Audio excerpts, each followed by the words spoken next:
नाज़रीन अस्सलाम वालेकुम, मैं हूं इमरान वसीम। नाज़रीन, सुप्रीम कोर्ट के आईनी बेंच में सिविलियन के मिलिट्री कोर्ट ट्रायल से मुतल्लिक इंट्रा कोर्ट अपीलों पर आज बड़ी अहम और दिलचस्प समाअत हुई है। आज की प्रोसीडिंग में एक तो डेवलपमेंट ये हुई है कि बानी तहरीक इंसाफ इमरान खान के वकील को दलाइल देने से रोक दिया गया, और फिर अदालती प्रोसीडिंग के दौरान एक मौका फिर आया जहां पर बानी पीटीआई इमरान खान का नाम आया, इमरान खान का मुतालबा आया, इमरान खान का तज़किरा किया गया। तो एक मरतबा फिर बेंच की तरफ से वकील को बानी पीटीआई की बात करने से जो है वो रोक दिया गया। एडवोकेट लतीफ़ खोसा, जो आप जानते हैं कि साबिक़ गवर्नर भी रह चुके हैं, साबिक़ वफाकी वज़ीर भी रह चुके हैं, अटॉर्नी जनरल भी रह चुके हैं, साबिक़ गवर्नर पंजाब भी रह चुके हैं, आज उनकी तरफ से जब दलाइल दिए जा रहे थे तो आप जानते हैं कि लतीफ़ खोसा साहब का जो बतौर वकील पूरा करियर है वो फ़ौजदारी केसेस करते रहे हैं। फ़ौजदारी केसेस मतलब कत्ल के केसेस के हवाले से ज़्यादा उनका एक्सपीरियंस है, लेकिन आज वो दलाइल दे रहे थे आइनी नुकात पे। तो आइनी नुकात पर दलाइल देने के दौरान जो है लतीफ़ खोसा साहब ने अपने आर्गूमेंट में इस्लामिक टच भी दिया, लेकिन एक सवाल था जैसे जमाल खान बंदुखेल साहब का, उस सवाल का जवाब देने के बजाय लतीफ़ खोसा साहब बज़ाहिर ऐसा लगा कि पतली गली से निकल गए हैं। और एक और भी अदालत में आज एतराज़ उठा, और उस एतराज़ का जो मलबा था वो बानी पीटीआई इमरान खान के जो करीबी रहनुमा हैं, तहरीक इंसाफ के जो सेक्रेटरी जनरल हैं सलमान अकरम राजा, उनकी तरफ से उस एतराज़ का या उस मामले का जो मलबा था वो मीडिया पे गिरा दिया गया।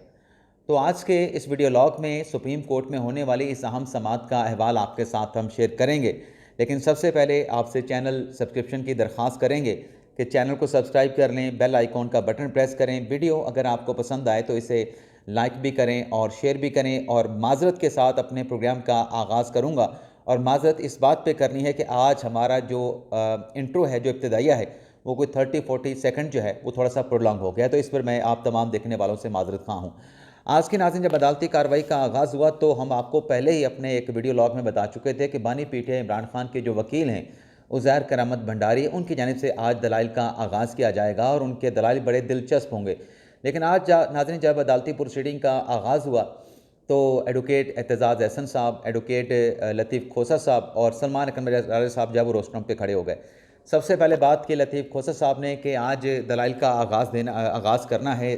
उज़ैर करामत भंडारी साहब ने, बानी पीटीआई के वकील हैं, लेकिन मेरी उनके साथ बात होगी है तो वो दलाइल बाद में देंगे। मैं उनकी जगह पे आज अपने दलाइल जो है वो अदालत में दूंगा और अपने दलाइल को कंक्लूड करूंगा। जब ये बात लतीफ़ खोसा साहब ने की तो उनकी बात को अदालत ने एडमिट कर लिया कि ठीक है, अगर आपकी आपस में बात हो चुकी है तो फिर आप दलाइल दे लें, आपके बाद भंडारी साहब दलाइल दे लेंगे। लेकिन एतजाज़ एहसन साहब, जो कि दरख्वास्त गुजार हैं सिविलियन के मिलिट्री कोर्ट ट्रायल के ख़िलाफ़, इसमें उनके वकील हैं लतीफ़ खोसा साहब। अब एतजाज़ एहसन साहब ने अदालत में एतराज़ ये उठाया कि गुज़िश्ता रोज़ जो सलमान अकरम राजा साहब ने जो दलाइल दिए थे उन दलाइल पर मेरा एतराज़ है। सलमान अकरम राजा साहब का कल का नाज़रीन नुक्ता ये था, दलाइल ये थे जिसमें उन्होंने जस्टिस मुनीब अख्तर साहब का आर्टिकल 63A के हवाले से जो फ़ैसला था उस फैसले पे एतराज़ उठाया था, और 63A के हवाले से नज़रसानी केस में जो काजी फ़ैसल साहब का फ़ैसला था उस फैसले के साथ उन्होंने इत्तफ़ाक़ किया था। सलमान अकबर साहब ने कहा था कि कॉन्स्टिट्यूशन के अंदर आपको नया वर्ल्ड, कोई नया मायने आप कॉन्स्टिट्यूशन को नहीं दे सकते, आप रीडिंग डाउन नहीं कर सकते, रीडिंग इन नहीं कर सकते, आप कॉन्स्टिट्यूशन के जो अल्फाज हैं उसको नए मानी नहीं पहना सकते। तो एतजाज़ हसन साहब ने कहा कि मैंने तो सलमान अकबर साहब को कोई हदायत नहीं दी थी इस हवाले से कि ये जस्टिस मुनीब अख्तर के जो फ़ैसला उसके ऊपर एतराज़ उठाते। मुझे जस्टिस मुनीब अख्तर का जो फ़ैसला है मैं उस फ़ैसले के साथ मुकम्मल तौर पर इत्तफ़ाक़ करता हूँ, मेरा कोई इख्तलाफ जस्टिस मुनीब अख्तर के फ़ैसले से नहीं है। यहाँ पे नाज़रीन, सलमान अकबर साहब ने रोस्टरम पे ठहर के अदालत से कहा कि मैं यहाँ पे वकील जो हूँ, मैं वकील हूँ अर्ज़म जुनैद का। मैंने गुज़िश्ता रोज़ जो है वो अर्ज़म जुनैद की जानिब से अपने दलाइल अदालत के सामने रखे थे, और मैंने जो कुछ भी कहा था मैं अपने दलाइल पर, जो कल मैंने दिए थे अपने दलाइल के ऊपर मैं कायम हूँ, उससे मैं पीछे नहीं हट रहा। और फिर सलमान अकरम राजा ने यह भी कहा कि मेरा जो इख्तलाफ था जस्टिस मुनीब अख्तर के 63A के फ़ैसले के हवाले से वो एक पैराग्राफ के हवाले से था। तो एतजाज़ हसन साहब कह रहे थे कि सलमान अकबर साहब को मैंने हदायत नहीं दी, तो सलमान अकबर साहब ने कहा कि मैं तो इनका वकील ही नहीं है एतजाज़ हसन साहब का, मैं तो अर्ज़म जुनैद का वकील हूँ, उसकी तरफ से मैंने दलाइल दिए थे। तो वो बात यहाँ पे ख़त्म हो गई। फिर नाज़रीन, सलमान अकबर साहब ने एक और एतराज़ उठा दिया कि कल जो मैंने अदालत में बातें की, जो अदालत में के सामने इंटरनेशनल असूल जो अदालत के सामने पेश किए, उस पर जस्टिस नईम अख्तर अफ़गान साहब का एक जुमला था, उस जुमले के ऊपर जो है वो मीडिया की सुर्खियाँ बना दी गई और पता नहीं मीडिया के ऊपर क्या तासुर दिया गया कि मैंने कमरा अदालत में ऐसा क्या बोल दिया। इस पर नाज़रीन जस्टिस नईम अख्तर अफ़गान साहब ने कहा, अब ये सारा मलबा सलमान अकमल साहब ने डाल दिया मीडिया पर। हालांकि मीडिया ने कोई गलत रिपोर्टिंग की, बल्कि अदालत में कहा गया वकला की तरफ से कि मीडिया ने मिस रिपोर्टिंग की है। जस्टिस नईम अख्तर अफ़गान ने कहा कि देखें, ये जो मैंने कल बात की थी वो मेरी बात जो है वो सबके सामने है, जो मैंने सवाल पूछा था वो सबके सामने है, लेकिन सलमान अकमल से जस्टिस नईम अख्तर अफ़गान साहब ने कहा कि आप सोशल मीडिया और मीडिया पे ध्यान ना दिया करें। अदालत ने जो फैसला करना है वो मीडिया का कोई असर लिए बगैर या मीडिया से मुतासर हुए बगैर अदालत ने अपना फैसला करना है। लेकिन जस्टिस मुशर्रफ अली साहब ने यहाँ पे एक नुक्ता उठाया कि मेरे खिलाफ भी बहुत सारी खबरें लगती हैं, मेरा भी दिल करता है मैं जवाब दूं, लेकिन अपने मनसब की वजह से मेरे खिलाफ लगने वाली खबरों का मैं जवाब नहीं देती। अब मुशर्रफ अली साहबा जो मैं अंदाज़ा कर सकता हूँ वो किसकी बात कर रही थी। एक तो जो उनकी एक फेक ऑडियो बना के जो है वो पब्लिक की गई, वायरल की गई, मुशर्रफ अली साहबा गालिबन उसकी बात कर रही थी। दूसरा जो चीज़ हो सकती है जो मुशर्रफ अली साहबा बात कर रही थी, पिछले दिनों इमरान खान साहब ने अडयाला जेल में जो मीडिया के साथ गुफ्तगू करते हुए मुशर्रफ अली साहबा से मुतल्लिक़ ये कहा कि उन्होंने जो रिमार्क्स दिए थे कि 9 मई का इंसिडेंट हुआ है, 9 मई को इनको बुनियादी हकूक़ अपने याद नहीं थे। इमरान खान साहब ने जस्टिस मुशर्रफ अली साहबा के उन रिमार्क्स को एकतरफ़ा करार दिया था। तो गालिबन दूसरा नुक्ता मुशर्रफ अली साहबा के जहन में ये हो सकता है। लेकिन मुशर्रफ अली साहब ने कहा कि मेरा दिल नहीं करता कि मैं ऐसी किसी बातों का जवाब दूँ। और फिर नाज़रीन जस्टिस अमीनुद्दीन खान साहब ने कहा कि हम जब सवाल पूछते हैं तो केस को मुख्तलिफ ज़ावियों से समझने के लिए सवाल करते हैं। सलमान अकमल साहब, हो सकता है कि आपने जो दलाइल दिए हैं आपके दलाइल के साथ हम इत्तफाक जो है वो कर रहे हों। आगे चल के नाज़रीन एतजाज़ हसन साहब ने एक और एतराज़ उठा दिया। एतजाज़ हसन साहब ने नया एतराज़ ये उठाया कि मेरी जो पटिशन है इसको नंबर दुरुस्त नहीं लगाया गया। एतजाज़ हसन साहब ने कहा कि सिविलियन के मिलिट्री कोर्ट ट्रायल के खिलाफ जो पहली पटिशन आई थी वो मेरी पटिशन थी, और जवाद ख्वाजा जो कि सुप्रीम कोर्ट के साबिक चीफ जस्टिस हैं उनकी दरख्वास्त मेरे बाद आई थी। लेकिन जब नंबर लगाने का वक्त आया तो मेरी दरख्वास्त को नंबर जो लगना था वो नहीं लगाया गया, बल्कि मेरी दरख्वास्त वाला नंबर जैसे जवाद ख्वाजा की दरख्वास्त को लगा दिया गया और मुझे बाद वाला नंबर जो है मेरी दरख्वास्त पर जो है वो अलॉट किया गया। इस पर अमीनुद्दीन खान साहब ने कहा कि एतजाज़ साहब ये बात ना करें, फिर हम किसी और तरफ जो है वो चले जाएंगे। इसके बाद नाज़रीन एडवोकेट लतीफ़ खोसा साहब जो आज अपनी ऐनक भी साथ लेके नहीं आए हुए थे, उन्होंने अमूमी अपने दलाइल का आगाज़ कर दिया और ये भी कहा कि मेरी ऐनक नहीं है, ऐनक अभी रास्ते में है, वो आ जाएगी तो मैं बात शुरू करूँगा। तो फिर लतीफ़ खोसा साहब ने जब तक ऐनक नहीं आई तो लतीफ़ खोसा साहब ने कहा कि पूरी कौम की नज़रें इस अदालत पे हैं, सुप्रीम कोर्ट पे हैं, इस मुकदमे पे हैं, और इस केस में सिविलियन के मिलिट्री कोर्ट ट्रायल से मुतल्लिक जो मुकदमा आईनी बेंच के सामने लगा है, पूरी कौम की नज़रों के साथ सुप्रीम कोर्ट भी अंडर ट्रायल है। इसमें नाज़रीन जस्टिस अमीनुद्दीन खान साहब ने कहा कि ऐसा नहीं है कि सुप्रीम कोर्ट जो है इस केस में अंडर ट्रायल है, हमने जो भी फैसला करना है वो आइन और कानून के मुताबिक करना है। आगे चल के नाज़रीन जस्टिस जब वो ऐनक भी लतीफ़ खोसा साहब की आ गई तो जैसे जमाल खान मंदोखेल साहब ने खोसा साहब से कहा कि खोसा साहब अब आप अपने कानूनी दलाइल का आगाज़ करें और सबसे पहले आप हमारी मामलत करें, जो आर्मी एक्ट का सेक्शन 2D है इस सेक्शन के ऊपर हमारी मामलत करें और इस पर आप अपने कानूनी दलाइल देने के बाद फिर आप हमें ये बताएंगे कि जो 9 मई और 10 मई का जो वाक़या हुआ है तो क्या इसके ऊपर सेक्शन 2D का इतलाक़ हो सकता था, नहीं हो सकता था, उस पर आप बाद में दलाल दीजिएगा। दोनों चीज़ों को, सेक्शन 2D को और 9 मई और 10 मई पर जो इस सेक्शन का इतलाक़ है, इन दोनों चीज़ों को आपने मिक्स नहीं करना। लतीफ़ खोसा साहब ने अपने दलाइल का आगाज़ किया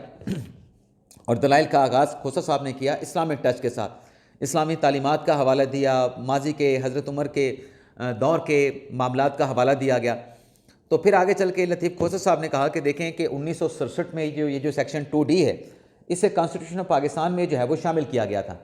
और लतीफ़ खोसा साहब ने कहा कि जब ऑर्डिनेंस जारी किया गया सेक्शन 2D के हवाले से, उसके बाद जो बांग्लादेश है सकूत ढाका हुआ और हमसे पाकिस्तान का जो टूटा हिस्सा था वो बांग्लादेश बन गया और मिलिट्री कोर्ट्स भी जो है वहाँ पे बनाई गई। तो उसके बाद नाज़रीन जब ये बात इन्होंने की अपने लतीफ़ खोसा साहब ने कि सेक्शन 2D की वजह से पाकिस्तान टूट गया, 2 लख्त हो गया, एक बांग्लादेश बन गया, एक पाकिस्तान रहा, और फिर उन्होंने इमरान खान साहब जो बार बार अपने मुख्तलिफ ट्वीट्स में हमीदुर्रहमान कमीशन की रिपोर्ट का हवाला देते हैं, तो लतीफ़ खोसा साहब ने भी हमीदुर्रहमान कमीशन की रिपोर्ट का हवाला दिया। तो जस्टिस मुशर्रफ हिलाली साहब ने उनसे कहा कि ये जो आप वजूहात बयान कर रहे हैं सकूत ढाका के हवाले से, मिलिट्री कोर्ट्स के हवाले से, सेक्शन 2D के हवाले से, मिलिट्री कोर्ट्स तो बहुत बाद में जाके बनी थी, सकूत ढाका की और वजूहात थी। ये जो आप वजह बयान कर रहे हैं कि सेक्शन 2D की वजह से, आर्मी एक्ट में ये सेक्शन शामिल करने की वजह से बांग्लादेश जो है, पाकिस्तान जो है वो 2 लख्त हो गया, ये वजह नहीं है। फिर आगे चल के नाज़रीन, लतीफ़ खोसर साहब ने इमरान खान साहब का जो मुतालबा है कि 9 मई और 10 मई के इंसिडेंट के ऊपर जुडिशल कमीशन बनाया जाए, उसका जिक्र कर दिया। जब ये जिक्र किया तो इस पे अदालत की तरफ से लतीफ़ खोसर साहब को कहा गया कि आप यहाँ पर एतजाज़ हसन साहब की नुमाइंदगी कर रहे हैं, आप किसी सियासी जमात की नुमाइंदगी नहीं कर रहे। लतीफ़ खोसर साहब को जब यहाँ पर इमरान खान साहब का जिक्र करने से रोका गया तो लतीफ़ खोसर साहब ने फिर ये कहा कि इमरान खान को इस्लामाबाद हाई कोर्ट से गिरफ़्तार कर लिया गया, हम यहाँ पे किसी सियासी जमात की नुमाइंदगी नहीं कर रहे, मैंने और एतजाज़ हसन ने सारी ज़िंदगी जो है वो कानून की हुक्मरानी और आइन की बालादस्ती के लिए गुजारी है। अब नाज़रीन, सवाल ये है कि अगर आपने आइन और कानून की बालादस्ती के लिए सारी उम्र गुजारी है तो कुछ देर पहले जो एतजाज़ हसन साहब कह रहे थे कि आर्टिकल 63A के हवाले से मैं जस्टिस मुनीब अख्तर के फैसले के साथ इत्तफाक करता हूँ, तो उस पर तो सुप्रीम कोर्ट का नज़रसानी में नया फैसला आ चुका है, तो फिर कौन सी आइन की बालादस्ती और कौन सी कानून की हुक्मरानी की एतजाज़ हसन साहब बात कर रहे थे। और फिर नाज़रीन आगे चल के जब जस्टिस अमीनुद्दीन खान साहब को ये इमरान खान साहब के मुतालबात, इमरान खान साहब की बातें कि उन्हें इस्लामाबाद हाई कोर्ट में गिरफ़्तार किया गया और उसके बाद ये 9 मई का इंसिडेंट हुआ, तो जस्टिस अमीनुद्दीन खान साहब को उनको ये बात करने से रोका। उन्हें कहा, लतीफ़ खोसर साहब, ये जो आप बात कर रहे हैं ये अदालत के लिए गैर मुतलका है। तो लतीफ़ खोसर साहब ने कहा कि नहीं, ये गैर मुतलका नहीं है इमरान खान साहब की इस्लामाबाद हाई कोर्ट से गिरफ़्तारी, आप इस सारे मामले को इमरान खान साहब की गिरफ़्तारी के तनाज़र में देखें। अमीनुद्दीन खान साहब ने कहा, जैसे जमाल खान मंदोखेल साहब ने कहा कि जनाब देखें, ये केस हमारे सामने नहीं है जिससे मुतल्लिक़ आप दलाइल दे रहे हैं कि इमरान खान को कब पकड़ा गया, इमरान खान का मुतालबा क्या है, ये केस हमारे सामने नहीं है। फिर नाज़रीन लतीफ़ खोसर साहब ने कहा कि जो मिलिट्री कोर्ट्स में ट्रायल होता है वो तो सीक्रेट होता है, वहाँ पर तो फेयर ट्रायल का हक़ नहीं दिया जाता, और प्रोसीजर यहाँ पे ख्वाजा हारिस साहब ने बताया था, खोसर साहब ने कहा कि बड़ा साफ शफाफ प्रोसीजर होता है, बड़ा आज़ाद और फेयर ट्रायल होता है। अगर ऐसा ही है तो फिर तो सारे केसेस जो हैं बाकी अदालतों को ख़त्म करके मिलिट्री कोर्ट में ट्रांसफ़र कर देने चाहिए, वहाँ पे कोई फेयर ट्रायल नहीं होता, वहाँ पे सीक्रेट ट्रायल होता है। जिस पे जस्टिस अमीनुद्दीन खान साहब ने कहा कि ख्वाजा हारिस साहब ने हमें वो बताया था जो किताब में लिखा है, जो कानून की किताब कहती है। अगर वो जो प्रोसीजर है मिलिट्री कोर्ट में ट्रांसपेरेंसी को बरकरार रखने के लिए, वो अगर फॉलो किसी जगह पे नहीं हो रहा, वो एक अलग मैटर है। फिर लतीफ़ खोसर साहब ने कहा कि देखें, वो अलग मैटर नहीं है, किताबों में ये सारी बातें लिख दी जाती हैं, लेकिन एक्चुअली उस प्रोसीजर को जिसमें आपने ट्रांसपेरेंसी को होल्ड करना है वो बरकरार नहीं रखा जाता, वो सिर्फ किताबों में लिखा गया है, ऐसा प्रोसीजर वहाँ पे फॉलो नहीं होता।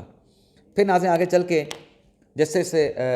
मंदोखेल साहब ने बात की फिर लतीफ़ खोसर साहब से कि लतीफ़ खोसर साहब, आपका प्रोफाइल बहुत बड़ा है, आप साबिक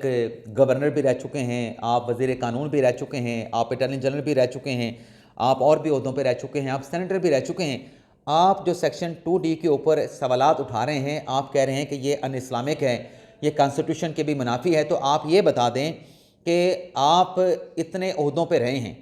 बड़े आइनी ओहदों पे रहे हैं, हुकूमत में रहे हैं, तो आज तक आपने क्या कोई एक ऐसा कदम उठाया इस सेक्शन 2D को कानून से ख़त्म कराने के लिए? अब इस सवाल का जो है वो लतीफ़ खोसर साहब के पास कोई जवाब नहीं था, क्योंकि कभी कोई ऐसा कदम उठाया ही नहीं। इस सेक्शन 2D को कलअदम करार देने के लिए कोई बिल कभी भी हुकूमत में होते हुए, कभी भी अपोजिशन में होते हुए लतीफ़ खोसर साहब लेकर नहीं आए। और फिर वहाँ पे बात कर दी लतीफ़ खोसर साहब ने कि देखेंगे पार्लियामेंट में कानून साजी कैसे होती है, 26वीं तरमीम कैसे पास हुई। अदालत ने कहा कि हमें नहीं पास हुई, हमें नहीं पता कि 26वीं तरमीम कैसे पास हुई। आप ये बताएं कि क्या 26वीं आइनी तरमीम पास होने पे किसी रुकन ने इस्तीफ़ा दिया?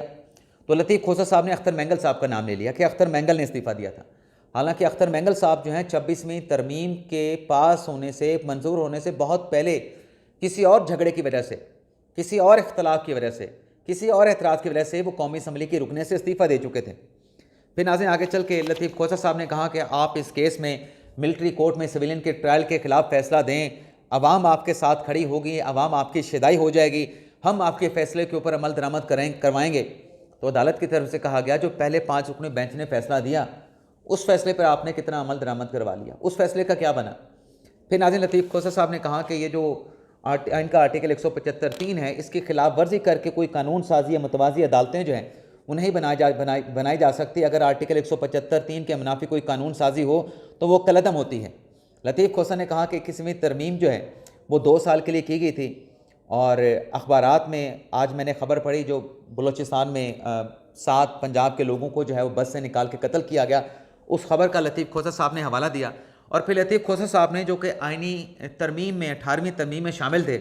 कि जहाँ पर सूबाई खुद मुख्तारी दी जाए, आज दलाइल देते हुए लतीफ़ खोसा साहब का यह कहना था कि 18वीं तरमीम के ज़रिए सूबाइयत को हवा दी गई। अदालत फ़ौज को ट्रायल से निकाल कर जो है अदालत फ़ौज का एहतराम कराए। इतनी बड़ी हमारी फ़ौज है, दहशतगर्दी क्यों ख़त्म नहीं हो रही? अब यहाँ पे लतीफ़ खोसा साहब के दलाल अपनी जगह पे, मैं यहाँ पे ये कहूँगा कि ये दहशतगर्द जो कि मफरूर हो चुके थे, पाकिस्तान से भाग चुके थे, भगोड़े हो चुके थे, इनको पाकिस्तान में कौन लेके आया? किसकी हुकूमत में इन दहशतगर्दों को वापस ला के बसाया गया? तो ये दहशतगर्दों के से मुतल्लिक जो एक पॉलिसी थी जो कि नेशनल एक्शन प्लान में बनाई गई थी, उस पॉलिसी जब इनराफ किया गया बानी तहरीक इंसाफ इमरान खान के दौर में, तब दहशतगर्दी वापस आई। दहशतगर्दी तो ख़त्म हो चुकी थी। जस्टिस मोहम्मद अली मज़हर ने कहा कि फिर कि आपको मिलिट्री कोर्ट के ऊपर अगर एतराज़ है, 2D पे एतराज़ है, तो फिर 21वीं तरमीम में इस मिलिट्री कोर्ट्स को क्यों कलअदम करार नहीं दिया गया? जस्टिस मुसर्रत अली साहब ने कहा कि ये जो आप बातें अदालत में कर रहे हैं, ये सारे मसाइल पार्लियामेंट के हल करने के हैं। आप MNA हैं, आप वहाँ पे बात नहीं करते, आप यहाँ पे आके बात करते हैं कि 26वीं आईनी तरमीम को उड़ा दें, फ़लाँ चीज़ को उड़ा दें, वहाँ पे आप बात नहीं करते। तो लतीफ़ खोसा साहब ने कहा कि वहाँ पर तो हमारा माइक बंद कर दिया जाता है, सार्जेंट एट आर्म के ज़रिए हमें उठा के बाहर फेंक दिया जाता है। फिर जस्टिस जमाल खान मंदुखेल ने, जैसे मुसर्रत अली साहब ने उनसे पूछा कि 26वीं तरमीम आप मंजूर करवाते हैं और फिर हमें आके कहते हैं कि इस तरमीम को कलअदम करार दे दें। मंदुखेल साहब ने उनसे पूछा कि आप ये बता दें कि 26वीं तरमीम की मुखालफत में आपने कोई वोट वहाँ पर डाला था? लतीफ़ खोसा साहब ने कहा कि हमने वोट डाला ही नहीं। अब नाज़रीन, जब आप वोट नहीं डालते मुखालफत में या हमायत में, उसको भी आपकी सपोर्ट समझा जाता है। तो लतीफ़ खोसा साहब जो कह रहे थे कि हमने 26वीं तरमीम के ख़िलाफ़ वोट नहीं डाला, जिस पर जैसे जमाल खान मंदुखेल साहब ने कहा कि आपको मुखालफत में वोट डालना चाहिए था, आप अपना किरदार अदा करते, आपने अपना किरदार ही अदा नहीं किया। तो नाज़रीन, इसके बाद जो खोसा साहब थे, खोसा साहब की तरफ से ICJ की एक रिपोर्ट का हवाला दिया गया। उस रिपोर्ट के ऊपर अदालत ने यह कहा कि ये जो रिपोर्ट ICJ का आप हवाला दे रहे हैं, क्या पार्लियामेंट पर में इस रिपोर्ट के ऊपर डिबेट हुई, क्या इसके ऊपर कानून साजी की गई? फिर यहाँ पे लतीफ़ खोसा साहब लाजवाब हो गए। तो फिर जैसे रिजवी साहब ने कहा कि भाई ये जो रिपोर्ट है ये 2019 की है, बुरा वक्त तो ये आप पे अब शुरू हुआ है। जब ये रिपोर्ट ICJ की आई थी कुलभूषण यादव के केस के बाद, उस वक्त आपकी हुकूमत थी, आपका अच्छा वक्त था, बुरा वक्त तो आपका शुरू हुआ है। तो नाज़रीन, इसके बाद लतीफ़ खोसा साहब के दलाइल ख़त्म हो गए और फिर बानी PTI इमरान खान साहब के जो वकील हैं उज़ाद करामत भंडारी साहब, उनके दलाइल का आगाज़ हुआ है, जिसकी डिटेल नेक्स्ट वीडियो लॉग में आपके साथ हम शेयर करेंगे।